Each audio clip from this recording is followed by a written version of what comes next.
اگر کوئی بیماری میں موت کے ڈر سے توبہ کر لے تو کیا اللہ کبیرہ گناہ معاف کر دے گا؟ یا موت کے فرشتے دیکھنے سے پہلے توبہ قابل قبول ہے، لیکن توبہ کے بارے میں یاد رکھیے کہ توبہ کا مطلب یہ نہیں ہے کہ بس توبہ کر لی۔ توبہ کے 3 حصے ہیں، تینوں پورے کرنے چاہیے۔ ایک توبہ کا پہلا حصہ ہے گناہ کا اعتراف، دوسرا ہے اللہ سے معافی مانگنا، اور تیسرا ہے کمپنسیشن کرنا، تلافی کرنا۔ تو اگر آپ مثلا کبیرہ گناہ کیا ہے تو اس کی تلافی کر سکتے ہیں تو کرنی پڑے گی، تلافی نہیں کر سکتے تو متعلقہ آدمی سے معافی مانگنی پڑے گی۔ وہ فوت ہو گیا ہے، معاف بھی نہیں کروا سکتے، تو پھر آپ اللہ کی راہ میں کوئی خرچ کریں گے، کفارہ ادا کریں گے کہ یا اللہ یہ مجھے معاف کر دے، میں توبہ کر رہا ہوں۔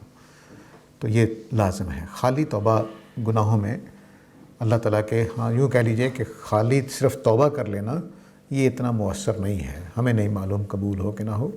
لیکن اگر آپ تلافی کی مثلا نماز سے مثال لے لیجئے کہ آج آپ کی مغرب رہ گئی تو اب آپ گناہ گار ہیں، آپ مغرب پڑھیے اور ساتھ توبہ کیجیے۔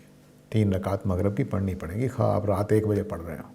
تو یہ تلافی ہے، مغرب کے 3 رکعتیں پڑھنا تلافی ہے، اور اللہ تعالیٰ سے معافی مانگنا یہ توبہ ہے، یہ کرنا پڑے گا، وگرنہ توبہ ادھوری ہوگی، پتہ نہیں قبول ہوتی ہے کہ نہیں ہوتی۔